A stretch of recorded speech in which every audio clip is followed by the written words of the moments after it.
শেখ আহমদ সিরহিন্দি রহমতুল্লাহ আলাইহি এবং শাহ ওলিউল্লাহ মজজিদ দেহলভী এই দুজন যদি এই ভারতের বুকে না আসতেন, তাহলে আজকে এই মাজার ইসলাম যেটা আপনারা বুঝেন, মাজারপন্থী বা কবর পূজারীদের যে যে যে ইসলাম বলতে এরা যেটা বুঝে, এইটা হয়তো আজকে মেইন স্ট্রিম ইসলাম। মুতাজিলা নামে ইসলামের একটা বাতিল ফেরকার উদ্ভব ঘটে। তারা সবকিছু যুক্তি বুদ্ধি দিয়ে বিচার করা শুরু করলো এবং তারা একটা পর্যায়ে আল্লাহর যে বিভিন্ন সিফাতগুলো, আল্লাহ রহমান রহিম, এই সমস্ত সিফাতগুলোকে তারা অস্বীকার করে ফেললো। কারণ এগুলো যুক্তিতে আসতেছে না। এই সমস্ত সিফাতগুলো তারা বলতে চাচ্ছে এগুলো তাওহীদের খেলাফ। আমরা যেরকম আহলুস সুন্নাহ ওয়াল জামাআহ, নাকি মুতাজিলারা নিজেদের নাম দিছিল আহলুত তাওহীদ ওয়াল আদল। যারা ভার্সিটিতে ইসলামের ইতিহাস পড়ে, এরা হয়তো ইসলামের মূল, এদেরকে আপনারা আলেম মনে করতেন যদি আজকে কওমি অঙ্গনটা না থাকতো। তিনি 2 বছর বন্দী ছিলেন। এই সময়ের মধ্যে তিনি তার কারা সঙ্গীদের ভেতর থেকে শত শত মূর্তি পূজককে ইসলাম ধর্মে দীক্ষিত করেন। সুবহানাল্লাহ।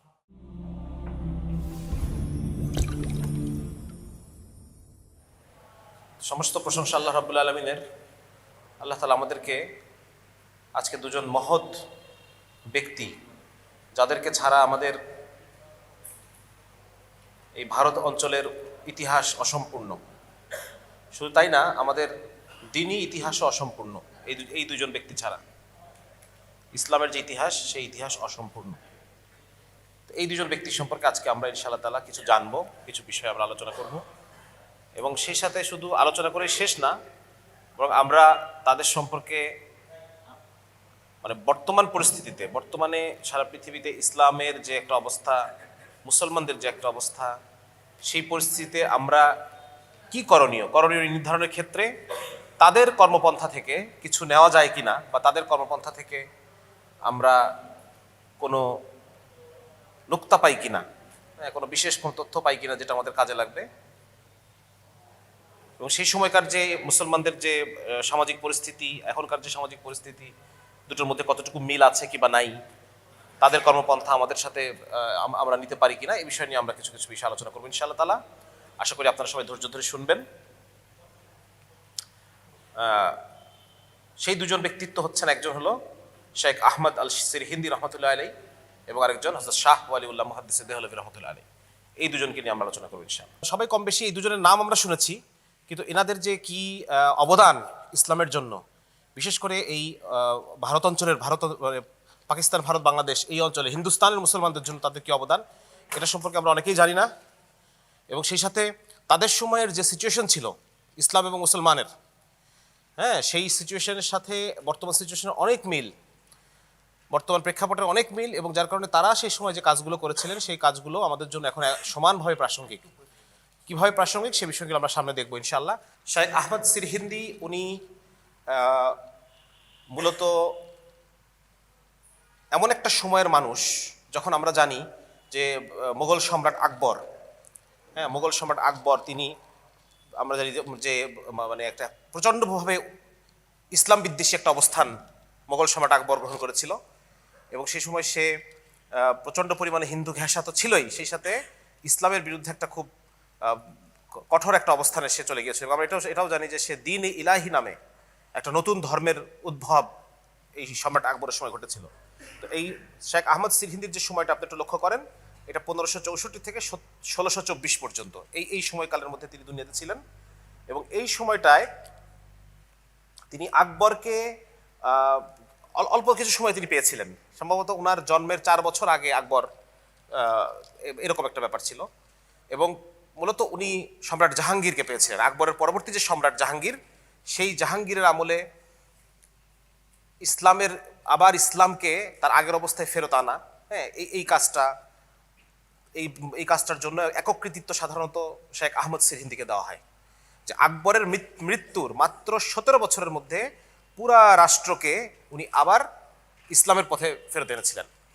আকবর তার পুরা প্রায় 40 বছরের শাসনকাল, আকবরের 40-45 এরকম এত বছরের শাসনকাল, এই সময়টা ইসলামের যে ক্ষতি হয়েছে এটা মাত্র 15 থেকে 17 বছরের মধ্যে আবার উল্টাই গেছে। এবং এই যে একটা র্যাডিক্যাল পরিবর্তন উনি ঘটায় ফেললেন, একটা কি বলা যায়, মানে মানে কি বলে, চমৎকৃত করে সবাইকে, যে এত দ্রুত পুরো জিনিসটা পরিবর্তন হয়ে গেল, পুরো রাষ্ট্র সমাজ চেঞ্জ হয়ে গেল। এটার পিছনে শেখ আহমদ সিরহিন্দির একটা মেহনত আছে। এই মেহনতটা সম্পর্কে আমরা জানবো। আর ওনাদের এই দুজনেরই পারিবারিক একটা বিরাট বড় একটা মানে পারিবারিক ঐতিহ্য একটা গুরুত্বপূর্ণ জিনিস তাদের ক্ষেত্রে। এই দুজনের ক্ষেত্রেই তাদের পরিবার একটা খানদানি আলেম পরিবার, তাদের যে ছোটবেলা থেকে তরবিয়ত, এই বিষয়গুলো নিয়ে আমি এখানে আজকে আলোচনা করবো না, কারণ এটা একটা স্বতন্ত্র আলোচনা। তবে বিশেষ করে যারা মাদ্রাসার তালেবুল ইলম যারা আছেন, তাদের জন্য এটা খুব গুরুত্বপূর্ণ যে শাহ ওলিউল্লাহ মুহাদ্দিস দেহলভী তার পরিবারটা কেমন ছিল, ছোটবেলা থেকে তার তালিম তরবিয়তগুলো কিভাবে হয়েছে, কোন কোন কিতাবপত্র তিনি পড়ছেন, এগুলো বড় বড় আলোচনা। আমি আজকে শুধুমাত্র তাদের সম্পর্কে আপনাদের একটা প্রাথমিক আমি একটা ধারণা দিব আর কি। তো দেখেন এই ষোলো শতকের ইন্ডিয়া, 16 শতকের ইন্ডিয়ার অবস্থা কেমন ছিল, তখনকার সমাজের অবস্থা, ইসলামের অবস্থা কেমন ছিল, আমি খুব সংক্ষেপে এখানে আনার চেষ্টা করেছি।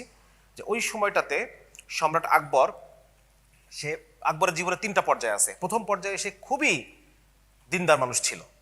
আকবরের জীবনের প্রথম পর্যায়ে সে খুবই ধর্মভীরু এবং মানে ইসলামকে সে খুবই ভালোবাসতো, খুবই পালন করতো, এরকম একটা সময় ছিল।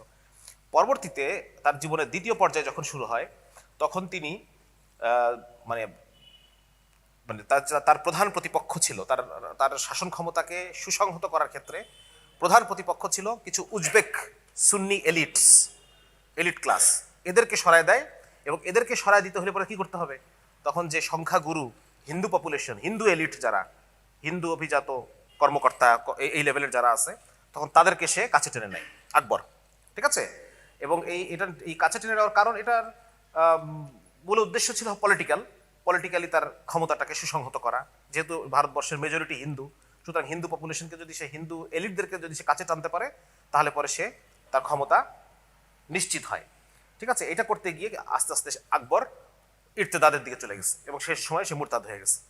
হ্যাঁ, তো এইখানে আমি অধিকাংশ যে তথ্যগুলো সেগুলো আমি এনেছি আমাদের যে আকবরের সময়ে আকবরেরই নিযুক্ত গ্র্যান্ড মুফতি আব্দুল কাদের বাদায়ুনি রহমতুল্লাহ আলাই, ওনার লেখা বই মুনতাখাবুত তাওয়ারিখ, এই গ্রন্থের যে ইংরেজি অনুবাদ, সেখান থেকে আমি এখানে আনছি। দেখেন, আকবরের শাসন আমলে আকবর গরুর মাংস খাওয়া নিষিদ্ধ ঘোষণা করছিল হিন্দু এলিটদেরকে কাছে টানার জন্য। এই দেখেন এখানে আছে যে প্রহিবিশন টু ইট বিফ, গরুর মাংস খাওয়া নিষেধ, এবং সেই সাথে ঈদে গরু কুরবানি করা নিষিদ্ধ করছিল, বিশেষ করে শহর অঞ্চলে, দিল্লি এবং তার আশপাশ এই এলাকায়।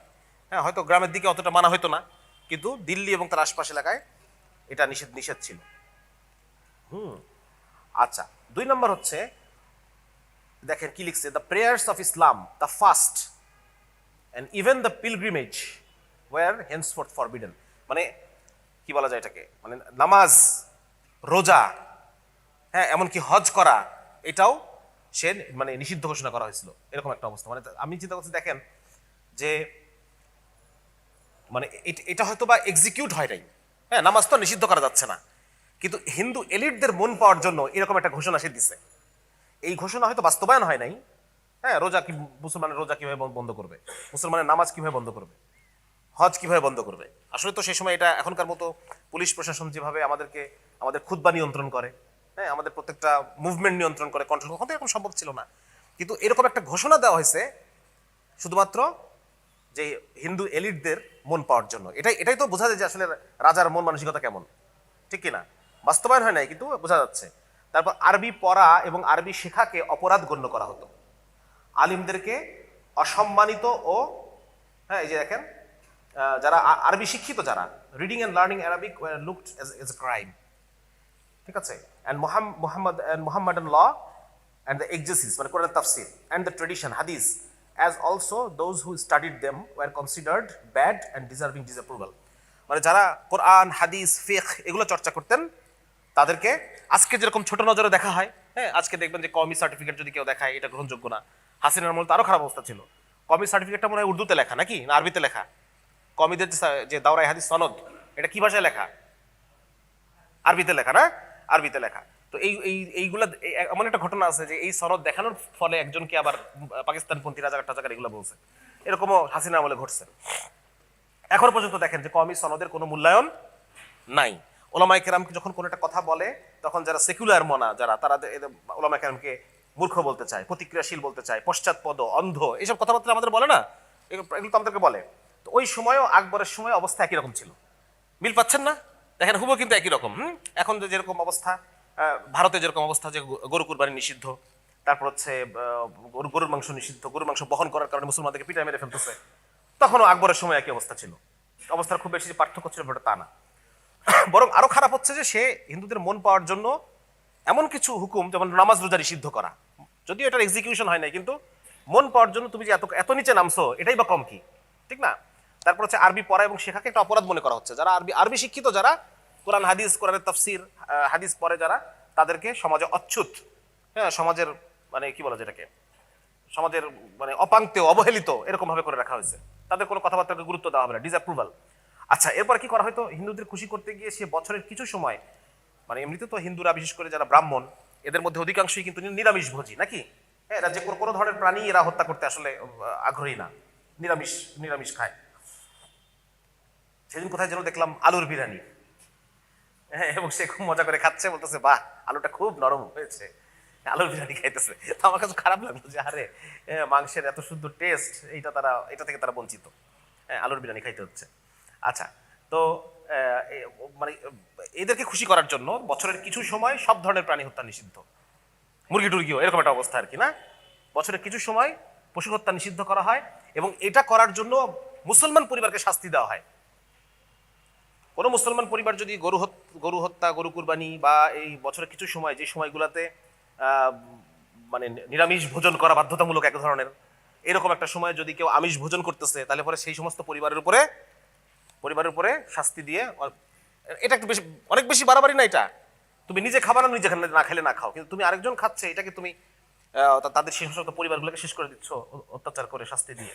এইরকম অবস্থা আকবরের সময় ছিল। খুব তাহলে রিয়েলি সিরিয়াস নাকি? এর তুলনায় আমরা কিন্তু এখন ভালোই আছি, খুব বেশি খারাপ কিন্তু নাই। আর কি হয়তো, মসজিদে আজান দেওয়া এবং জামাতে নামাজ পড়ার নিয়ম বন্ধ করা হয়েছিল।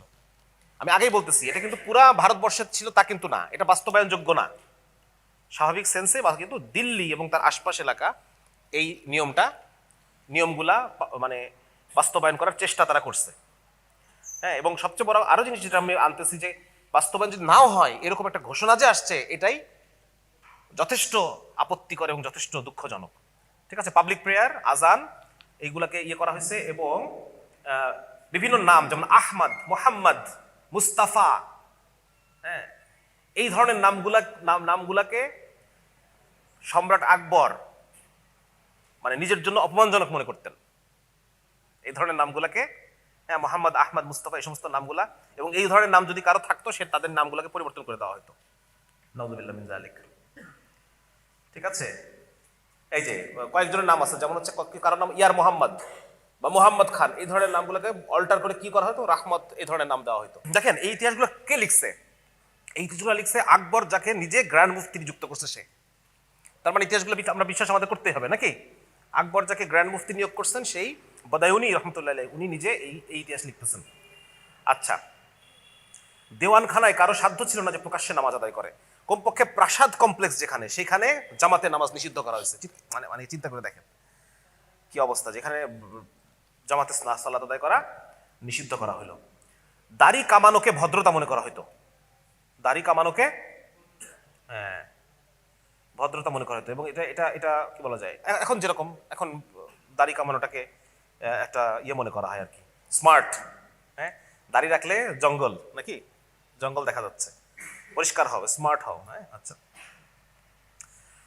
এবং আরো আপত্তিকর ব্যাপার, যে ইসলামের প্রত্যেকটা বিধান, নবুয়াত, কিয়ামত, হাসর, এগুলো নিয়ে ঠাট্টা বিদ্রুপ করা হতো, এগুলো নিয়ে রিডিকিউল করা হতো, ঠাট্টা বিদ্রুপ করা হতো এগুলো নিয়ে বিভিন্ন আলোচনার মধ্যে। বিভিন্ন এলিট ক্লাস যারা, যেমন এগুলো কিন্তু দেখবেন আপনারা আওয়ামী লীগের আমলে যারা মন্ত্রী টন্ত্রী, এরাও কিন্তু এই কাজ করতো, তাই না? বিভিন্ন সময় ইসলামের বিভিন্ন বিধিবিধান নিয়ে, লতিফ সিদ্দিকী হজ নিয়ে, হ্যাঁ, আপনারা অনেকেই তখন বয়সে অনেক ছোট, হজ নিয়ে ইচ্ছা মতো বলছে, যারা ডাকাতি করে খাইতো তাদের একটা খাওয়া রুটি রুজির বন্দোবস্ত করছে হজ দিয়া, হজকে এরকম ভাবে বলতেছে। পর্দা নিয়ে কটাক্ষ হাসিনা নিজেই করছে, তাবু বলছে, পর্দাকে তাবু বলছে, হ্যাঁ, তাবুর মতো সেজে থাকে, এরকম কথা বলছে একটা। তো যাই হোক, মানে মোট কথা এরকম ইসলামের বিভিন্ন বিধিবিধানগুলোকে নিয়ে এবং এই ইসলামকে হাঙ্গামাবাজ, গরিব বেদুইনদের ধর্ম বলা হইতো, মেরাজ নিয়ে বিদ্রুপ করা হইতো, এবং কুরাইশ কাফেলা মানে বদরের যুদ্ধকে বলা হইতো যে কুরাইশ কাফেলা লুট করছে নবীজি, এরকম নাউজুবিল্লাহ। তারপর মানে রসুল সাল্লাল্লাহু আলাইহি ওয়াসাল্লামের একাধিক স্ত্রী গ্রহণকে নিয়ে আল্লাহ রসুলের শানে নিকৃষ্ট বেয়াদবি করা হইতো। এখন হচ্ছে না, হচ্ছে কিনা? এবং এই যে এখন হচ্ছে, তাদেরকে রাষ্ট্রীয় শেল্টার দেওয়া হচ্ছে। এটা আমরা হাসিনার আমলে দেখছি। হাসিনার আমলে যে সমস্ত ব্লগাররা ইসলাম বিদ্বেষী মানে কুরুচিপূর্ণ আলোচনা করতো, সেই সমস্ত ব্লগারদেরকে হাসিনা গানম্যান দিয়ে, অস্ত্র দিয়ে প্রোটেকশন দিচ্ছে হাসিনা সেই সময়।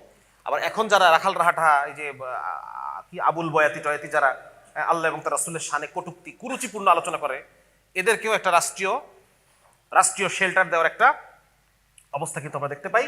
তবে তখন পরিস্থিতি এর চাইতেও খারাপ ছিল আকবরের শাসন আমলে, ঠিক আছে। আচ্ছা, সুতরাং আমরা যদি মনে করে থাকি যে আমাদের সময়ে ইসলামের অবস্থা সবচেয়ে বেশি খারাপ, ব্যাপারটা কিন্তু আসলে তা না, ঠিক না। এর চাইতেও খারাপ অবস্থা ইসলামের উপর দিয়ে অতিবাহিত হয়ে গেছে, এবং সেই ইসলাম টিকে আছে এখন পর্যন্ত। যারা জুলুম করছে তারা কিন্তু টিকে নাই। সুতরাং এখন যে আমরা মাঝে মধ্যে হতাশা আসে আমাদের মধ্যে যে না জানি কি হবে, না কি কতদিন পর্যন্ত এগুলো চলবে, এখন আমাদের যে অবস্থা চলতেছে এই অবস্থা থেকেও একসময় উত্তরণ ঘটবে। আজকে যারা জুলুম করতেছে তাদের নামে মানুষ থুতু দিবে, এখন আমরা আকবরের নামে থুতু দিচ্ছি, তাদের নামে মানুষ থুতু দিবে, কিন্তু ইসলাম টিকে থাকবে। সুবহানাল্লাহ। এর চাইতে সুখের কথা আর কি হতে পারে আমাদের জন্য, ঠিক কিনা। আচ্ছা, এরপরে কি হইতো যে আকবরের যে হারেম, যেখানে মহিলারা থাকতো, সেই হারেমে এবং দুর্গে শূকর এবং কুকুর রাখা হইতো, এবং আকবর এই শূকর এবং কুকুরগুলাকে গিয়ে দেখভাল করাটাকে এক ধরনের ইবাদতের মতো মনে করতো। হ্যাঁ, এটা একটা, এই যে swine and dogs are unclean, এটা be kept them in the হারাম, ইন দ্য হারেম আর কি, and under the fort, and regarded the going to look at them every morning as a religious service. শূকর এবং কুকুরকে দেখতে যাওয়া আকবর একটা ধর্মীয় দায়িত্ব মনে করত। ইতিহাস কে লিখতেছে? ইতিহাস কার লেখা? আকবরের গ্র্যান্ড মুফতির লেখা। সুতরাং এগুলো কিন্তু বানোয়াট না, ঠিক আছে না। সুতরাং দেখেন অবস্থাটা দেখেন, মানে সে শুধু মানে এই যে শূকর এবং কুকুরের টেক কেয়ার করতেছে, এটা কি সে ইসলাম একদম পিওর ইসলাম বিদ্বেষ থেকে করতেছে না? হ্যাঁ, ইসলাম যদি শূকর নিষিদ্ধ না করতো তাহলে সে হয়তো এটা করতো না। ইসলাম যেহেতু শূকর নিষিদ্ধ করছে, অতএব ওটাই আমি বেশি করে করবো। মানে আকবর নিজে একটা শয়তানে পরিণত হয়েছিল, একটা ইবলিশে পরিণত হয়েছে শুধু ছোটখাটো। তারপরে the wearing of gold and silk dresses was made obligatory. নামাজ যারা পড়বা তোমাদেরকে রেশমি কাপড় এবং স্বর্ণ পরিধান করে পড়তে হবে। এক তো জামাতের নামাজটা এগুলোকে তো বন্ধ করে দিছে, ওই বিশেষ করে প্রাসাদ প্রিমাইজের মধ্যে। যদি এর মধ্যে কেউ নামাজ পড়তে চাও, তাকে সিল্কের ড্রেস এবং স্বর্ণ পরিধান করে পড়তে হবে। তাহলে দেখেন ইসলাম বিদ্বেষের কি পরিমাণ চূড়ান্ত। ইসলাম যদি স্বর্ণ এবং রেশম নিষিদ্ধ না করতো, সে হয়তো এটা দিত না। ইসলাম নিষিদ্ধ করছে কেন? এটাই করতে হবে তোমাকে। দেখেন, মানে একটা মানে যথার্থ তাগুত যাকে বলা হয় নাকি, হ্যাঁ, একটা পরিপূর্ণ তাগুত। তারপর কি আকবর ঘরে বাইরে সবসময় গঙ্গা জল পান করত। অন্যান্য ক্ষেত্রে সাধারণত পানির সাথে কিছুটা, আমরা যেরকম জমজমের পানির সাথে মিশায় পানি মিশাই একটা, ওরা ওই যে অন্য পানি খেতে হলে সেটার মধ্যে গঙ্গা জল মিশায় নিত। এবং বলা হয়তো যে হিন্দুরা কাফের না, হিন্দুরা একত্ববাদী, হিন্দুরা তাওহীদপন্থী, এটা বলা হয়তো, হিন্দুদেরকে কাফের বলা যাবে না। আচ্ছা, এই কথাটা কয়েকদিন আগেও কে যেন বলছে বাংলাদেশে, যে হিন্দুরা কাফের না। কয়েকদিন আগেও কোন একজন বুদ্ধিজীবী বাংলাদেশে এই সেম কথাটা বলছে যে ওরা কাফের না। এখন যেমন বলা হচ্ছে যে বাউলরা কাফের না, হ্যাঁ, সে এটাকে তারা আপনারা সাহিত্য বোঝেন না, হ্যাঁ, আপনারা রূপক বোঝেন না, এরা কাফের না, এরা হচ্ছে সর্বোচ্চ তৌহিদবাদী বাউলরা, হ্যাঁ, এরা হচ্ছে সর্বোচ্চ তৌহিদবাদী। এরকম একটা কথা কিন্তু ঘুরতেছে এখন, বিভিন্ন জন বলতেছে যে বাউলরা এটা আল্লাহ বিদ্বেষী না, এটা তাওহীদি কথা একটা। সে আল্লাহ সম্পর্কে যে কথাগুলো বলছে এগুলো তাওহীদি কথা, এটা ইশকের কথা। আপনারা ইশক বোঝেন না, সাহিত্য বোঝেন না। আচ্ছা, এরপর কি বলছে যে বাদশাহ আকবর নিয়মিত ভক্তি ভরে অগ্নি পূজা এবং সূর্য পূজা করতেন। তো এটা কি লিখতেছে, এই নিচের যে তথ্যগুলো কোথা থেকে দেখে না, এই তথ্যগুলো হচ্ছে আইনি আকবরী থেকে। আইনি আকবরী কার লেখা বলেন তো? আকবরের নিজের পোষা আলেম যে ছিল, পোষা আলেম এই কথা লিখতেছে। আর কোনো সন্দেহ আছে? আকবরের প্রতিপক্ষ লিখতেছে না, কিন্তু কারা লিখতেছে? আকবরের নিজের নিযুক্ত গ্র্যান্ড মুফতি এবং নিজের পোষা আলেম। এখনো কিন্তু দেখবেন বিভিন্ন দল আলেম পোষে নাকি, বিভিন্ন তগুত ব্যক্তিগত আলেম পোষে। হ্যাঁ, এই জন্য মনে করেন যে দাড়ি টুপিওয়ালা মানেই আলেম না, আবার প্রত্যেক পাশ দেওয়া ব্যক্তি আলেম না। এই জিনিসগুলো কিন্তু আমাদের মাথায় রাখতে হবে, ঠিক আছে। আকবরের আবুল ফজল হচ্ছে একদম কি পুরাপুরি আকবরের একটা পোষা কুকুর, এছাড়া কিছুই না। আচ্ছা, সে নিজেই কিন্তু এই রিপোর্ট করতেছে যে আকবর এগুলো করতো। তাহলে আমি আপনাদেরকে বোঝানোর চেষ্টা করলাম যে সেই সময়ে হিন্দুস্তানের রাজনৈতিক পরিস্থিতি কেমন ছিল। তারপরে এখন আমরা বুঝতে পারতেছি যে সেই সময় যে শেখ আহমদ সিরহিন্দি যে মেহনতটা শুরু করছিলেন সেটার গুরুত্ব কত বেশি। হ্যাঁ, ওই রকম কঠিন পরিস্থিতিতে মেহনতটা কাজ করছে। তাহলে এখন আমাদের এই পরিস্থিতিতে সেই একই পদ্ধতি যদি আমরা গ্রহণ করি তার কাছ থেকে, তাহলে সেটা কাজ করবে না? ভালো কাজ করবে ইনশাআল্লাহ তাআলা। আচ্ছা, আকবরের শাসন আমলে আমরা একটু দেখি, বর্তমানের সাথে আমরা একটু মিলাই যে আকবরের শাসনে হিন্দু ও মুসলমানদেরকে ধর্মীয়ভাবে একত্র করার একটা প্রয়াস আমরা দেখতে পাই। হ্যাঁ, যে হিন্দুরা কাফের না, ওরাও তৌহিদবাদী, মুসলমানও তৌহিদবাদী, অতএব হিন্দু মুসলমান ভাই ভাই, এরকম অসাম্প্রদায়িকতা, এরকম একটা জিনিস আমরা দেখতে পাই। দেখেন এটার সাথে আমরা আজকের সাথে মিলাতে পারি কিনা। আজকে যে সেকুলারিজম বলা হচ্ছে, অসাম্প্রদায়িকতা বলা হচ্ছে, বাঙালি জাতীয়তাবাদ, হ্যাঁ বাংলার হিন্দু বাংলার মুসলমান আমরা সবাই বাঙালি এক করে ফেলা, এটা আকবরের সময় থেকে আমরা আকবরের সময় দেখতে পাচ্ছি, তাই না? সিচুয়েশনে মিল আছে। 2 নম্বর হচ্ছে হিন্দুদের মনোতুষ্টির জন্য হিন্দু উপাদানগুলোকে রাষ্ট্রীয়করণ। এই শব্দটা খেয়াল করেন। তাদের মনোতুষ্টির জন্য তাদের যে ধর্মীয় উপাদানগুলা, মুসলমানদেরকে ধর্ম পালন করতে বাধা দেওয়া, আর ওদের ধর্মীয় যে বিষয়গুলো এগুলোকে আমরা রাষ্ট্রীয়ভাবে আমরা এটাকে সাপোর্ট দিব, হয় কি না? হ্যাঁ, খোদ বাংলাদেশে যে পরিমাণ পূজা মণ্ডপ হয়, পশ্চিমবঙ্গে ওই পরিমাণ পূজা মণ্ডপ নাই, হয় না। এটা একটা ঘোষণা, এটা একটা এস্টিমেশন ছিল কিন্তু কিছুদিন আগে, যে পুরা বাংলাদেশ জুড়ে সরকারি পৃষ্ঠপোষকতায় যে পরিমাণে পূজা মণ্ডপ স্থাপন করা হয়, পশ্চিমবঙ্গে হিন্দু মেজরিটি এলাকা সেখানে পর্যন্ত পুরা পশ্চিমবঙ্গে ওই পরিমাণ নাই, ওর চেয়ে অনেক কম, অর্ধেকেরও কম পূজা মণ্ডপ। তাহলে এই যে মানে মনোতুষ্টির জন্য যে কাজগুলো করা হচ্ছে, এগুলো কিন্তু কিসের জন্য করে? একদম মনোতুষ্টির জন্য, আর কোনো উদ্দেশ্য এখানে নাই। হ্যাঁ, আমরা দেখতে পাই যে বড় বড় ইসলামী দলের বিশাল বিশাল নেতা গিয়ে বলতেছে রোজা পূজা একই জিনিস। আমরা দেখতে পাচ্ছি এগুলো, এই মনোতুষ্টির যে ব্যাপারগুলো, এটা আজকের বাংলাদেশ কি মিলতেছে না? সেম সেম একই রকম। তারপরে আকবর কি করলো? দ্বীন-এ ইলাহি নামে একটা নতুন ধর্ম তৈরি করলো। এটা তুলনীয় আজকে আমরা বুঝতে পারতেছি, যেমন ইন্টারফেইথ আছে। আরো মজার জিনিস, হাসিনা পলানোর পরে নতুন একটা জিনিস বেরোয়েছে, সেটা কি? নদিয়ার ইসলাম। হ্যাঁ, নদিয়ার ইসলাম মানে কি? নতুন একটা ধর্ম, ঠিক না? বাউল ধর্ম, নতুন একটা ধর্ম আমরা দেখতে পাচ্ছি, বাউল ধর্ম। এবং এই ধর্মের পৃষ্ঠপোষকরা এখন রাষ্ট্রের বড় বড় জায়গায় আছে। কেউ আছে উপদেষ্টা, কেউ আছে উপদেষ্টারও আধ্যাত্মিক গুরু, ঠিক না? এরা সবাই কি এই নতুন ধর্ম, এই যে দ্বীন-এ ইলাহি, এটা একটা নতুন দ্বীন-এ ইলাহি। এই বাউল ধর্ম বলি আর নদিয়ার ইসলাম বলি, এটা একটা নতুন দ্বীন-এ ইলাহি, লালন ধর্ম বলি। হ্যাঁ, তো এই নতুন একটা ধর্ম আকবরের সময় ছিল, এখনো আছে। আকবরের সময় রাষ্ট্রীয় ক্ষমতায় আকবর এটা প্রতিষ্ঠা করছে। এখন আমরা দেখতে পাচ্ছি বিভিন্ন উপদেষ্টা, হ্যাঁ, এবং উপদেষ্টাদের আধ্যাত্মিক গুরুরা মিলে এটাকে রাষ্ট্রীয়ভাবে প্রতিষ্ঠা করার জন্য রাষ্ট্রীয় পৃষ্ঠপোষকতায় লালন উৎসব হয়েছে কিনা? রাষ্ট্রীয় পৃষ্ঠপোষকতায় লালন উৎসব হয়েছে না? তো এই সেই জিনিসটা আমরা এখনো দেখতে পাচ্ছি। আরেকটা কি? উচ্চ পদগুলোতে শিয়া হিন্দু মুরতাদদের আধিক্য। শিয়া হিন্দু এবং মুরতাদের আধিক্য, হাসিনার আমল থেকে আমরা দেখতেছি। হাসিনার আমলে দেখবেন যত বড় বড় একটা উপজেলার মধ্যে, একটা জেলার মধ্যে ডিসি, এসপি, উপজেলার ইউএনও, ওসি সবাই একটা বিশেষ ধর্মের মানুষ, আমরা হাসিনার সময় দেখছি। এখন আমরা দেখতে পাচ্ছি যে বিভিন্ন জায়গায় যত মানে মানে বাতিল আকীদা পোষণকারী যত মানুষ আছে, তাদেরকে সমস্ত ভালো ভালো জায়গায় স্পেস দেওয়া হচ্ছে। শুধু কি তাই, হাসিনার পলানোর পরে যে পাঠ্যপুস্তক সংশোধন কমিটি গঠন করা হয়েছে, সেইখানে ইসলাম ধর্মের প্রতিনিধি হিসেবে কাকে কাকে রাখা হয়েছে? মনে আছে আপনাদের কাকে কাকে রাখা হয়েছে? একজন কুরানিস্টকে রাখা হয়েছে। মানে ইসলামের প্রতিনিধি হিসেবেও বাতিল অংশটাকেই রাখবো, যারা হকপন্থী তাদেরকে রাখবো না। তাহলে বাকিগুলোর কি অবস্থা? যত এলজিবিটি প্রমোটার, যত মানে বিকৃত রুচির যারা, যে সমস্ত প্রফেসর, তাদেরকে বড় বড় জায়গায় রাখা হয়েছে। ইউনিভার্সিটি গ্র্যান্ড কমিশন টমিশন, ভার্সিটি সিনিয়র টিনিয়র, বিভিন্ন জায়গায় বড় বড় জায়গায় পোস্টেড করা। যত যেখানে যে বাতিল আকীদার আছে ওকে নিয়ে আসো। ইসলামের যদি কোনো বিষয় হয় সেখানে কুরানিস্টকে নিয়ে আসো একজনকে, আর আরেকজন আলেমকে বসাইছে, যে আলেমকে মানে তার মানে কি বলা যায়, মানে তাকে পছন্দ করে এমন কোন আলেম নাই, হকপন্থী কোন আলেম নাই যে তাকে পছন্দ করে। সে প্রত্যেকটা বিষয়ে একটা বাতিল মতবাদকে সে সামনে নিয়ে এসে পোস্ট করে, এরকম একজন আলেমকে সেখানে রাখা হয়েছে। তাহলে দেখেন, মানে এই যে মানে উচ্চ পদগুলাতে, রাষ্ট্রীয় দায়িত্বগুলাতে যত শিয়া হিন্দু মুরতাদদের আধিক্য, আজকেও সেম একই রকম অবস্থা। আরেকটা হচ্ছে মুসলমানদেরকে ধর্ম পালনে বাধা প্রদান। হ্যাঁ, জামাতের নাম আজান, জামাতের নামাজ, রোজা, কুরবানি, হজ, দাড়ি রাখা।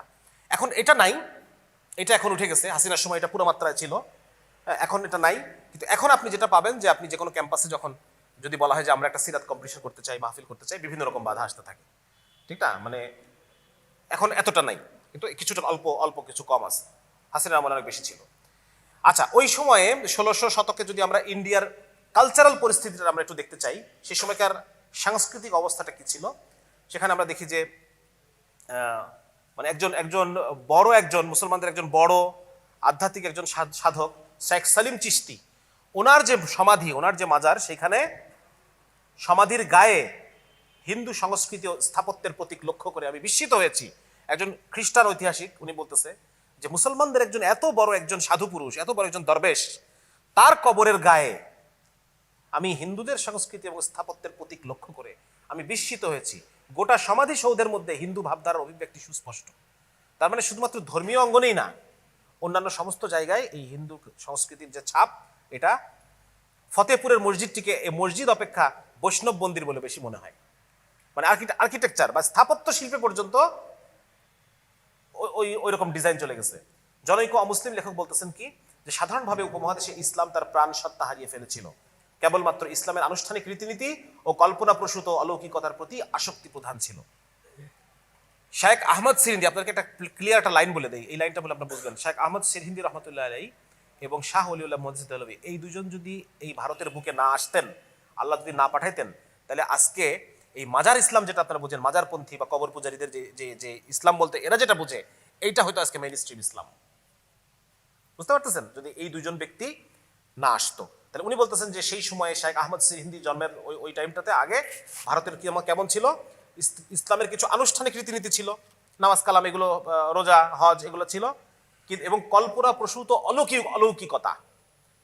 দলিল প্রমাণ ভিত্তিক কোন আলোচনা নেই, শুধু কোন শায়েখ কি করছে, ভান্ডারি বাবা অমুক বাবা, ওনার বাবার সাথে গেলাম, হঠাৎ করে বললাম যে বাবা মোটরসাইকেলের তেল শেষ হয়ে গেছে, বাবা বললো খোল ফু, এরকম কিছু ভিডিও কিন্তু আছে। বাবা বলে বন্ধ কর, বলে যে এরপরে আমি একদিন না 2 দিন না এক সপ্তাহ 2 সপ্তাহ পর্যন্ত আমি আমার ওই বাইক তেল ছাড়া চালাইছি। এরপরে বাবা বলে অনেক হয়েছে, আর না, তেল ভর। মানে এগুলোই হচ্ছে ওয়াজের নসিহতের মূল বিষয়। বিভিন্ন বাবার অলৌকিকতা, হ্যাঁ, কোন বসিরহাটি শায়েকে বসিরহাটি বাবা বাঘের পিঠে করে আসছে টাসছে, এইসব হচ্ছে ওয়াজ নসিহতের মূল আলাপ হচ্ছে এগুলা। তিনি বলতেছেন এটা ছিল এটা। তারপর অলৌকিকতার প্রতি আসক্তি। যদি হযরত মুহাম্মদ সাল্লাল্লাহু আলাইহি ওয়াসাল্লাম দ্বিতীয়বার দুনিয়াতে আগমন করতেন, তাহলে তিনি তার এসব অনুসারীদের মধ্যে ধর্ম বিমুখতা ও প্রতিমা পূজা দেখে অত্যন্ত অসন্তুষ্টি প্রকাশ করতেন। এটা তো উনি বলছেন। আরো খারাপ অবস্থা ছিল, মুসলমানরা মূর্তি পূজা করত, সত্য পীরের পূজা করত। সত্যনারায়ণ নামে একজন হিন্দু পীর, হ্যাঁ, তার পূজা করতো মুসলমানরা, সত্য পীর। তারপর হচ্ছে কলেরা, আমাশয়, এরকম মহামারী যখন ছড়া যেত, তখন ওলা বিবি নামে একটা দেবীর পূজা করতো, মুসলমানরা বলতো ওলা বিবি, আর হিন্দুরা যেন ওলা দেবী নাকি জানি বলতো। তারপর বন এলাকায় বন বিবি নামে একটা দেবীর পূজা করা হতো, মুসলমানরা করতো। বোঝা গেল এইরকম অবস্থা ছিল মুসলমানদের সেই সময়। হ্যাঁ, আচ্ছা, তাহলে আমরা একটু জানলাম ইন্ডিয়ার সময়কার কালচারাল অবস্থাটা কেমন ছিল।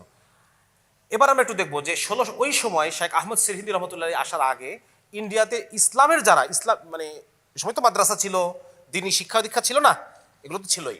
তো সেটার কি অবস্থা আমরা একটু দেখবো। সেই সময় ইসলামের যে মূল ধারার যে আলোচনা, ইসলামের যে ইলমি আলোচনার মধ্যে গ্রিক দর্শনের প্রভাব, গ্রিক ফিলোসফির প্রভাব ছিল অত্যন্ত বেশি। ঠিক আছে, আজকে যেরকম কিছু হলেই আমরা সায়েন্স জানতে চাই, এটার পিছনে সায়েন্স কি, হ্যাঁ, যে আল্লাহ রসুল খতনা করতে বলছে, এটার পিছনে সায়েন্স কি, মেয়েরা পর্দা করবে, এটাতে সায়েন্স কি বলে, বিজ্ঞান কি বলে, এরকম একটা টেন্ডেন্সি আমাদের মধ্যে আছে না। সেই সময় যদি কোনো আলেম গ্রিক ফিলোসফি না জানতো, তাহলে সে আলেমকে মানে খুব বেশি পাত্তা দেওয়া হতো না। মসজিদে ইমাম সাহেব নিয়োগ দেওয়ার সময় দেখতে হবে যে এই ইমাম সাহেব গ্রিক ফিলোসফি বোঝে কিনা, এরকম একটা বিষয় ছিল সেই সময়। হ্যাঁ, আচ্ছা, এরপরে কি সবকিছুকে যুক্তি বুদ্ধি দিয়ে বিচার করা হতো, এবং এই অতি বস্তুবাদী চিন্তা, সবকিছুকেই মানে যুক্তি দিয়ে বোঝার চেষ্টা করলে পরে কি হবে, কবর হাসর এগুলোকে যুক্তি দিয়ে বোঝা যাবে। হ্যাঁ, সেই যে মুতাজিলা, আমরা জানি যে মুতাজিলা নামে ইসলামের ইতিহাসে একটা বাতিল ফেরকার উদ্ভব ঘটে। তারা সবকিছু যুক্তি বুদ্ধি দিয়ে বিচার করা শুরু করলো, এবং তারা একটা পর্যায়ে আল্লাহর যে বিভিন্ন সিফাতগুলো, আল্লাহ রহমান রহিম, এই সমস্ত সিফাতগুলোকে তারা অস্বীকার করে ফেললো, কারণ এগুলো যুক্তিতে আসতেছে না। এই সমস্ত সিফাতগুলো তারা বলতে চাচ্ছে এগুলো তাওহীদের খেলাফ। তারা নিজেদের বলতো আহলুত তাওহীদ ওয়াল আদল। আমরা যেরকম আহলুস সুন্নাহ ওয়াল জামাআহ, নাকি মুতাজিলারা নিজেদের নাম দিছিল আহলুত তাওহীদ ওয়াল আদল। তাহলে এই যে অতিমাত্রায় গ্রিক দর্শন দ্বারা প্রভাবিত হওয়ার কারণে ওই সময় হিন্দুস্তানের যে ইলমি জগৎটা, সেই ইলমি জগৎটা কিছুটা মুতাজিলা প্রভাবিত হয়ে গেছিল ওই সময়। 2 নম্বর হচ্ছে আরেকটা জিনিস ছিল, সেটা হচ্ছে অতি ভাববাদী, মানে এটাকে কি বলে, এটাকে মানে দুইটা প্রান্তিকতা ছিল, একটা হচ্ছে যে একটা অংশ তারা এই যুক্তি বুদ্ধিকে অত্যধিক বেশি গুরুত্ব দিত, আরেকটা অংশ ছিল তারা বলতে চাচ্ছে যে না, মানে দলিল প্রমাণ বা যুক্তি বুদ্ধি এগুলোর মাধ্যমে আল্লাহকে পাওয়া যাবে না, আল্লাহকে পেতে হবে কি বলে এটাকে, মানে অন্তর দিয়ে পেতে হবে আর কি, সুফিবাদ দিয়ে পেতে হবে।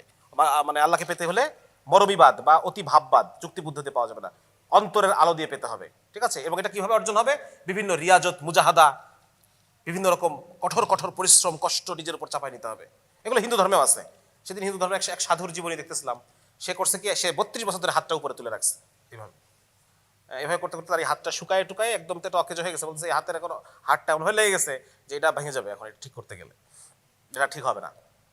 সে মনে করতেছে এই 32 বছর হাত উঁচু করে এই যে কষ্টটা তার, এই কষ্টের মাধ্যমে সে খোদাকে পেয়ে যাবে, সে ঈশ্বরকে সে পেয়ে যাবে, ভগবানকে পেয়ে যাবে।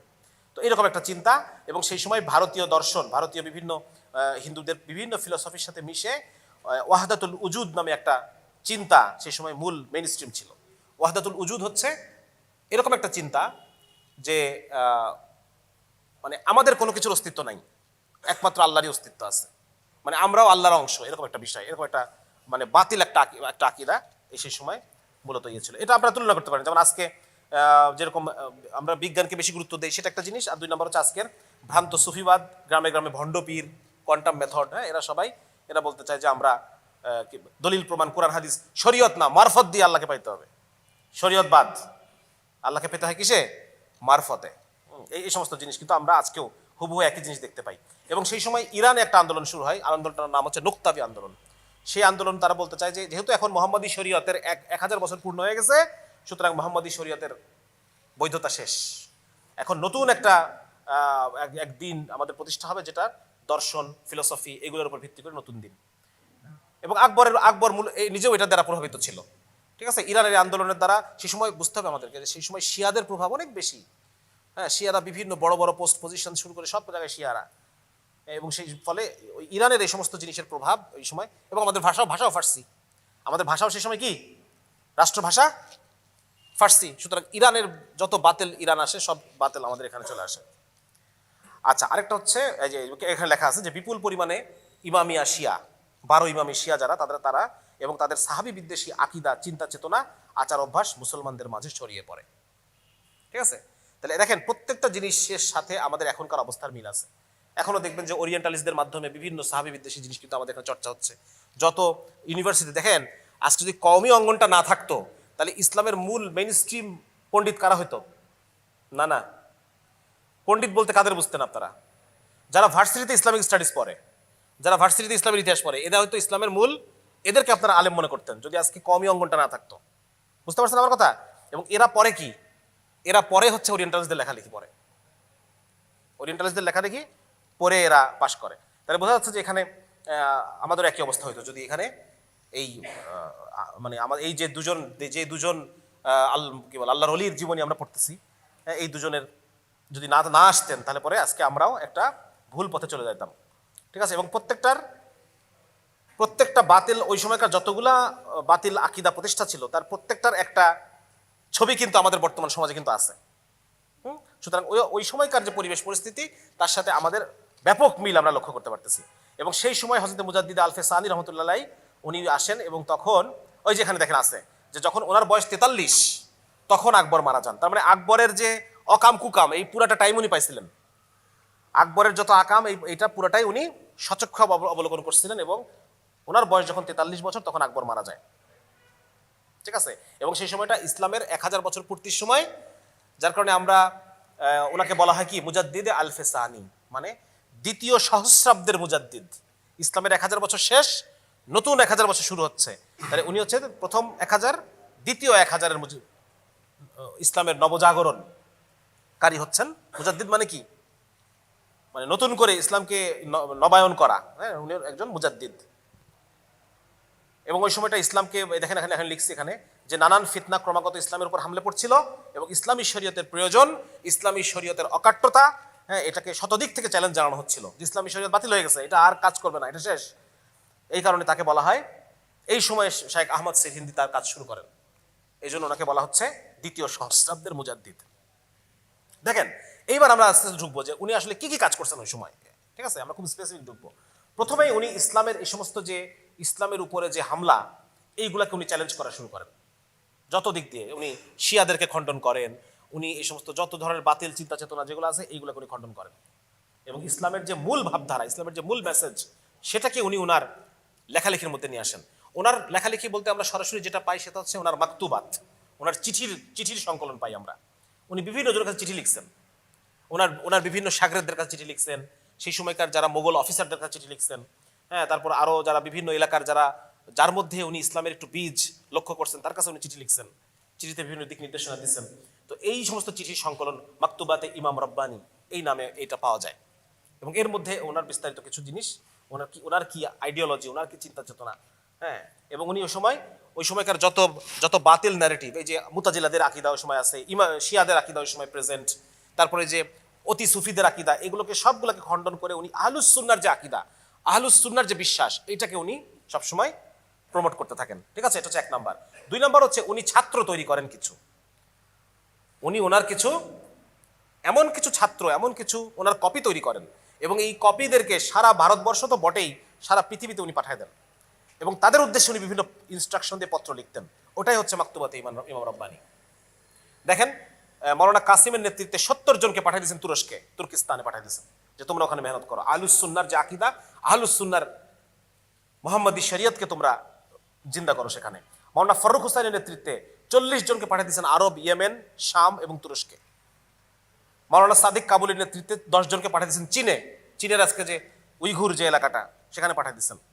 মৌলানা আহমদ বাকির নেতৃত্বে 30 জনকে উনি পাঠিয়েছেন আফগানিস্তান এবং খোরাসান এলাকায়, উজবেকিস্তান, তাজিকিস্তান এই সমস্ত এলাকায় পাঠিয়ে দিয়েছেন। খাজা মীর নোমানকে পাঠিয়েছেন দক্ষিণ ভারতে, শায়েখ বদিউদ্দিনকে পাঠিয়েছেন সাহারানপুর এবং আগ্রা যে শাহী ক্যান্টনমেন্ট সেখানে, শায়েখ তাহার লাহোরিকে পাঠিয়েছেন লাহোরে, পাটনায় শায়েখ হামিদকে পাঠিয়েছেন বাংলায়। ঠিক আছে, এই বিভিন্ন জায়গায় মানুষ এদেরকে পাঠিয়ে দিলেন। এবং এইটা জাহাঙ্গীর তার আত্মজীবনী আছে, তুজুকি জাহাঙ্গীরের একটা আত্মজীবনী। সেই আত্মজীবনীর মধ্যে জাহাঙ্গীর উল্লেখ করছে যে শায়েখ আহমদ সিরহিন্দি নামে এক লোক, হিন্দুস্তানের এমন কোনো শহর নাই যেখানে তার ছাত্ররা নাই, জাহাঙ্গীর উল্লেখ করছে এটা। হ্যাঁ, এবং ওই টাইমে জাহাঙ্গীরের সামনে এভাবে খবরটা পৌঁছাইছে যে আহমদ সিরহিন্দি নামে একজন ফেতনাবাজ এর উদ্ভব ঘটছে। এইভাবে খবরটা জাহাঙ্গীরের কাছে পৌঁছাইছে যে সে তার বিভিন্ন সাগরেদকে এলাকায় এলাকায় পাঠিয়ে দিয়ে একটা দেশের মধ্যে একটা অস্থিতিশীল পরিবেশ তৈরি করার চেষ্টা করতেছে। তো জাহাঙ্গীর আবার ওইটা তার জীবনীতে লিখছে যে আহমদ সিরহিন্দি কি এখানে আছে, তো এই যে এই কথা, ভারতবর্ষে এমন শহর খুব কম ছিল যেখানে তার কোনো প্রতিনিধি বা দায়ী ইলাল্লাহ বিদ্যমান ছিল না। এই কথা সম্রাট জাহাঙ্গীর নেগেটিভ ভাবে উল্লেখ করছেন। ঠিক আছে, এই প্রত্যেকে, এই যে সমস্ত খলিফারা গেছেন, এই খলিফারা প্রত্যেকে নিজ নিজ এলাকায় জনপ্রিয়তার সাথে তালিম তরবিয়তের কাজ করতে থাকেন, মানুষ দলে দলে সঠিক দিনের দিকে ফেরত আসতে থাকে। এটার যে রেজাল্ট, এটা আমরা পরে দেখবো, এটার রেজাল্ট কি, এটা ব্রিটিশ বিভিন্ন ঐতিহাসিক উল্লেখ করছেন যে শেখ আহমদ সিরহিন্দির মেহনতের ফলে বিভিন্ন এলাকার চেহারা পরিবর্তন হয়ে গেছে। কি পরে দেখবো সেটা আমরা। মুজাদ্দিদ রহমতুল্লাহ নিজে বিভিন্ন পত্র মারফত এই সমস্ত প্রতিনিধিদের সাথে যুক্ত থাকতেন। তাহলে আমরা একটা বুঝলাম যে গুরুত্বপূর্ণ একটা কাজ হচ্ছে এখন মুখলিস দায়ী আলেম তৈরি করা, এবং তাদেরকে বিভিন্ন জায়গায় পোস্টেড করা। আলহামদুলিল্লাহ আমাদের শেখ আব্দুল মালিক হাফিজাহুল্লাহ, উনি দেখবেন যে বিভিন্ন জায়গায় তার ছাত্রদেরকে পাঠিয়ে দিচ্ছেন। তারপর হচ্ছে দায়ী মৌলানা জুবাইর সাহেব, চিনেন আপনারা, অমুসলিমদের মধ্যে মেহনত করেন, উনি বিভিন্ন জায়গায় ওনার নিজ হাতে তৈরি করা দায়ীদেরকে পাঠিয়ে দিচ্ছেন। তো আমাদেরও এরকম কাজ থাকবে, যাতে আমরাও ওলামায়ে কেরামের উদ্দেশ্যে আমার আরজ থাকবে, যারা ফিকির করেন, যারা ফিকিরবান, সবাই ফিকিরবান না, হ্যাঁ, যে আপনারা নিজস্ব কপি তৈরি করেন, কপি তৈরি করে সেই কপিদেরকে বিভিন্ন জায়গায় জায়গায় পাঠিয়ে দেন। এটা গুরুত্বপূর্ণ মেহনত, যে ট্রেনিং এর মাধ্যমে দায়ী তৈরি করা, যারা বুদ্ধিবৃত্তিকভাবে, আধ্যাত্মিকভাবে এবং এলমিভাবে মজবুত, এই ধরনের দায়ী তৈরি করে বিভিন্ন জায়গায় জায়গায় পাঠিয়ে দেওয়া। এইবার আমরা শেখ আহমদ সিরহিন্দির কিছু পত্র, কিছু চিঠি থেকে আমরা কিছু আমরা তার চিন্তাধারা বোঝার চেষ্টা করব। আপনার কাছে বিরক্ত লাগতেছে? হ্যাঁ, তার চিন্তাধারা বোঝার চেষ্টা করবো। শেখ আহমদ বিশেষ গুরুত্ব সহকারে মোগল দরবারের যারা উচ্চ পদস্থ কর্মকর্তা তাদের উপর মেহনত করতেন চিঠির মাধ্যমে, চিঠি লেখার মাধ্যমে। দেখেন, আপনাকে গুরুত্বপূর্ণ জিনিস বলি, শোনেন। ধরেন আপনাকে আমি সামনে বসায় 10টা কথা বললাম, এটা এক জিনিস। আরেকটা হচ্ছে আপনাকে আমি চিঠি লিখলাম, চিঠিতে 10টা কথা বললাম। একটা মানুষ যখন পড়ে তখন সে শুধু পড়ে না, পড়ার সাথে সাথে সে ভাবে। কিন্তু আপনি যখন শোনেন তখন আপনি ভাবার টাইম পান না। ঠিক আছে, শোনাটা আপনার নিজের নিয়ন্ত্রণ নাই, যে আমি কথা বলতে আছি, আপনার কোনো কন্ট্রোল নাই এখানে। আপনি যে আমার একটু থামাই দিয়ে একটু ভাববেন, এই সময় কিন্তু আপনার নাই, কিন্তু আপনি পড়া থামাই দিয়ে একটু ভাবতে পারেন। সুতরাং চিঠি একটা গুরুত্বপূর্ণ জিনিস। আজকে আমরা এটা কিন্তু ভুলে গেছি এই জিনিসটা। বিশেষ করে দাওয়াতের ক্ষেত্রে চিঠি যখন আপনি কাউকে লিখবেন তখন সে এটা নিয়ে ভাববে। এই জন্য মৌখিক দাওয়াত, কখনো কখনো মৌখিক দাওয়াতের চেয়ে লিখিত দাওয়াত অনেক বেশি কার্যকর হয়। বুঝতে পারছেন? সুতরাং এখানে আমাদের একটা গুরুত্বপূর্ণ জিনিস যে উনি দরবারের উচ্চপদস্থ কর্মকর্তাদের উপর মেহনত করেন এবং একের পর এক উনি তাদের উদ্দেশ্যে পত্র লেখেন। কয়েকজনের নাম উল্লেখ আছে, যে খান আজম মির্জা আজিজউদ্দিন, খান জাহান লোদি, খান মির্জা আব্দুর রহিম, মির্জা দারাব, কিলিস খান, এর নাম আছে। এবং তাদের বারবার তাদের দায়িত্ব হিসেবে বিভিন্ন ফরজ এবং তারা যে তাদের দায়িত্ব যে ইসলামকে প্রতিষ্ঠা করা, শরিয়াকে প্রতিষ্ঠা করা, এটা বারবার বারবার তাদেরকে লিখতে থাকেন। আজকে কিন্তু আমাদের এই কাজটা হয় না, তাই না? এটা হওয়া দরকার কি না? এটা হওয়া দরকার। সুতরাং উনি খুব গুরুত্ব সহকারে যারা ক্ষমতাসীন, আমার একটা বই আছে ক্ষমতাসীনদের প্রতি দাওয়াত, পড়ছেন নাকি কেউ এখানে উপস্থিত? কেউ পড়ছে বইটা? এখন পরে একজন পড়ছে, ক্ষমতাসীনদের প্রতি দাওয়াত। তো এখানে আমি মানে দেখানোর চেষ্টা করছি যে কিভাবে আপনারা ক্ষমতাসীনদের কাছে দাওয়াত পৌঁছাবেন। আরেকটা জিনিস মাথায় রাখবেন, সেটা হচ্ছে কিছু মানুষের কাছে দাওয়াত পৌঁছানো খুব মানে এটা দীর্ঘমেয়াদী। আমরা খুব শর্ট টাইম ফল ভোগ করতে চাই। যে কাফেররা ইসলামকে অপবিত্র করে ফেলছে, মুসলমানদেরকে অপবিত্র করে ফেলছে, এবং তারা তাদের অপবিত্র আচার আচরণ মুসলমানদের উপরে চাপাই দিচ্ছে, বিভিন্ন রাস্তায়, মার্কেটে, এই সমস্ত জায়গায় করতেছে। আর মুসলমানদেরকে ইসলাম পালন থেকে বাধা দেওয়া হচ্ছে। উনি একজন মোগল অফিসারকে উদ্দেশ্য করে এই কথাটা লিখলেন। আচ্ছা, আরেকজন হচ্ছে জাহাঙ্গীরের, দেখেন এই দেখেন কার কাছে লিখছে চিঠিটা। জাহাঙ্গীরকে যে পড়ায়, জাহাঙ্গীর তো ছোট তখন, জাহাঙ্গীরকে যে পড়ায় সেই যে টিচার, সেই টিচারের কাছে পত্র লিখছে। তাহলে ওনার ফিকির দেখেন কত দূর, যে এখন আকবর অবিচার করতেছে, করুক, আকবর শেষ হয়ে যাওয়ার পর এরপরে ক্ষমতায় আসবে জাহাঙ্গীর, ওই জাহাঙ্গীরের তালিম তরবিয়ত যার হাতে, তার উদ্দেশ্যে আমি চিঠি লিখবো। ভবিষ্যতে ক্ষমতায় যারা আসবে কি লিখতেছে, উনি লিখতেছেন যে it is the duty of the leaders of Islam, the সাদর ইসলাম অ্যান্ড দ্য উলামা that they work for the implementation of শরিয়া। মানে শরিয়া শরিয়া বাস্তবায়নের জন্য যেন উনি তার গিফট দেন, শরিয়া বাস্তবায়ন করার জন্য গুরুত্ব দেন, এই বিষয় নিয়ে তার কাছে লেখা হচ্ছে। আচ্ছা, আরেকজনের কাছে উনি লিখতেছেন যে বাদশাহ যেহেতু আপনার কথা শুনে, আপনি বাদশাকে বলেন যেন সে আহলে হকের আকীদা প্রচার করে। আহলুস সুন্নাহ মানে আহলুস সুন্নাহর আকীদার দাওয়াত দিচ্ছেন, যে আপনি বাদশাহ যেহেতু আপনার কথা শুনে, অতএব আপনি বাদশাকে এটাকে বলেন। আচ্ছা, এরপরের ঘটনাগুলো কি? এরপরের ঘটনা হচ্ছে বাদশাহ জাহাঙ্গীর সে যখন ক্ষমতায় আসলো, ক্ষমতায় আসার পর তার কাছে একটা ভুল ইনফরমেশন গেছে যে আহমদ সিরহিন্দি নামে এক ভদ্রলোক বিভিন্ন শহরে শহরে তার ছাত্রদেরকে পাঠায়, খলিফাদেরকে পাঠায়, এলাকার মধ্যে একটা গ্যাঞ্জাম সৃষ্টি করার চেষ্টা করতেছে। এরপরে বাদশাহ জাহাঙ্গীর কি করলেন? শেখ আহমদ সিন্ধিকে গ্রেপ্তার করলেন। গ্রেপ্তার করে কোথায় পাঠালেন? গ্রেপ্তার করে পাঠালেন গোয়ালিয়র দুর্গ। গোয়ালিয়র নামে একটা জায়গায় দুর্গ আছে, সেই দুর্গে 1 বছর শায়েখ বন্দী থাকেন, 1 বছর।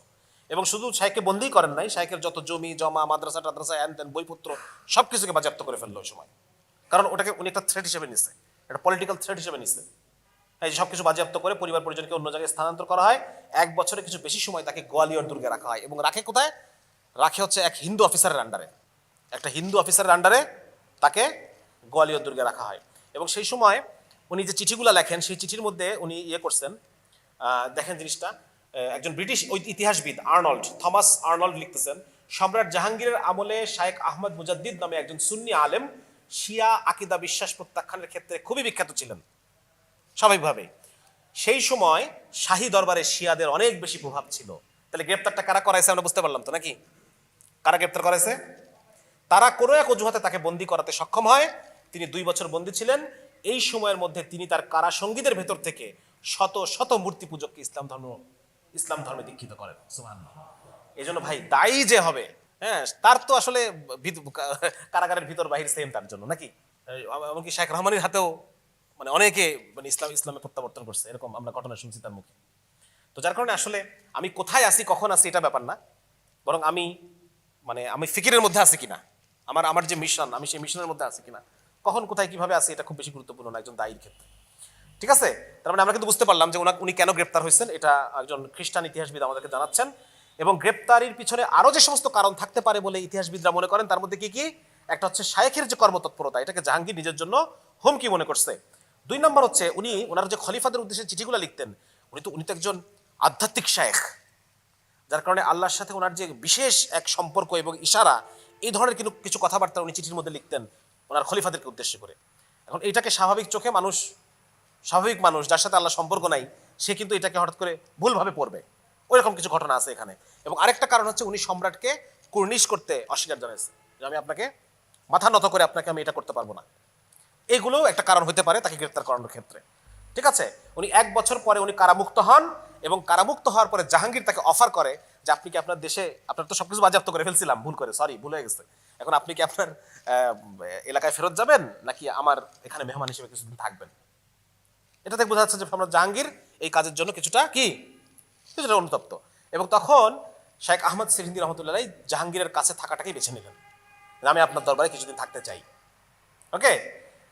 এবং এই সময়ে, যে সময় উনি জাহাঙ্গীরের দরবারে ছিলেন, কয়েকটা পর্বে জাহাঙ্গীরের সাথে তার দেখা হয় এবং সে সময় মানে কিছু বিতর্ক হইতো, আলেমদের মধ্যে বিতর্কগুলো জাহাঙ্গীর উপস্থিত থেকে দেখতেন। সেরকম কিছু বিতর্ক জাহাঙ্গীরের সামনে থেকে উনি করেন এবং সেখানে শরিয়ার মূলনীতি বিধান বিস্তারিত উনি জানান এবং দরবারে প্রচলিত যে সমস্ত বাতিল মতবাদগুলো আছে এগুলোকে উনি খণ্ডন করেন।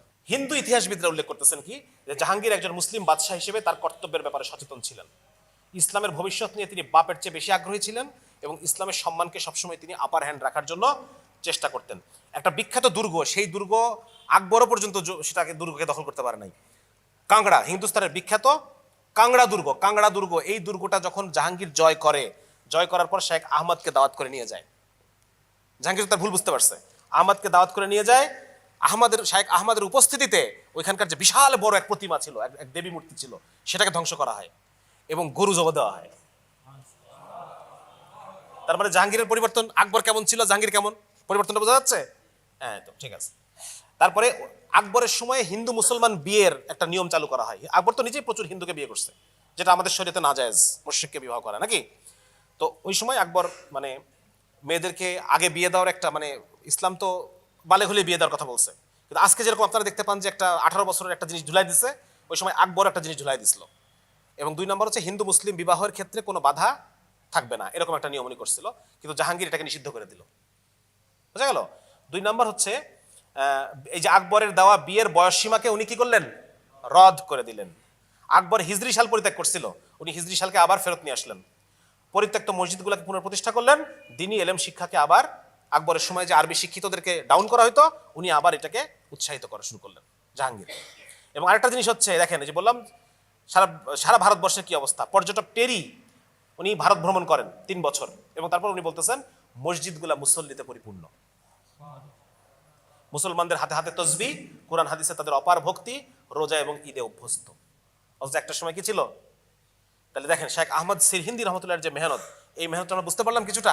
হ্যাঁ, উনি ইসলামকে বুদ্ধিবৃত্তিকভাবে করছেন, সমস্ত বাতিলকে খণ্ডন করছেন, নিজের ছাত্রদেরকে জায়গায় জায়গায় পাঠিয়ে দিচ্ছেন এবং সেই সাথে উচ্চ পদস্থদের সাথে উনি চিঠিপত্রের মাধ্যমে তাদেরকে ক্রমাগত দ্বীন ইসলাম মানার এবং তাদের যে দায়িত্ব রয়ে গেছে সেই দায়িত্বের কথা স্মরণ করে দিতেন। ঠিক আছে? এই দেখেন আগ্রায় শাহী সেনানিবাসে যখন উনি অবস্থান করতেছিলেন, তখন নিজের পুত্রদের উদ্দেশ্যে পত্র লেখেন। কি লেখেন? যে সেনা শিবিরে ক্যান্টনমেন্টে এভাবে মানে থাকাকে আমি খুবই দুর্লভ সম্পদ মনে করতেছি এবং এখানকার একটা মুহূর্তকে অন্য যে কোনো স্থানের 1000 মুহূর্তের চেয়ে আমি বেস্ট জ্ঞান করতেছি, আমার কাছে মনে হচ্ছে।